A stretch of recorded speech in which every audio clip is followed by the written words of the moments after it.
বৎসর ফেসি সরকার আপনাদের অনেককে জেল, জুলুম, মামলা হামলা সহ্য করতে হয়েছে। তার পরিপ্রেক্ষিতে কিন্তু আল্লাহ আমাদেরকে এই ফেসি সরকার থেকে মুক্তি দিয়েছেন।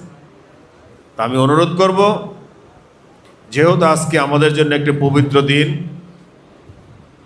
আমাদের এই দলের প্রতিষ্ঠাতা শহীদ রাষ্ট্রপতি জিয়া রহমানের কথা শুনলেন আপনারা। আমি আর তার দীর্ঘক্ষণ আলোচনা করলে অনেক সময় লাগবে, কিন্তু আমি শুধু বলবো, আমি বিশ্বাস করি কাজকে। কথা কম বলবো, কাজ বেশি করব। আলোচনা বললে লাভ নাই যদি তার যে কাজগুলা, সে যে একজন ভালো লোক ছিলেন, সে যে সৎ, অনেস্ট, সব দিক দিয়েই সে একটা প্রকৃত ভালো মানুষ ছিলেন।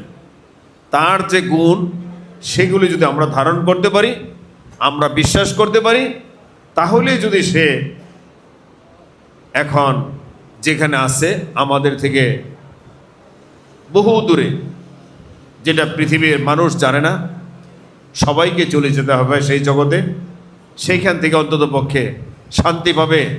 যে আমি যাদের জন্য জান দিয়েছিলাম, যাদের জন্য ত্যাগ স্বীকার করেছিলাম, তারা আমার জন্য বা আমার নীতিকে চেষ্টা করছে ঠিক রাখার জন্য।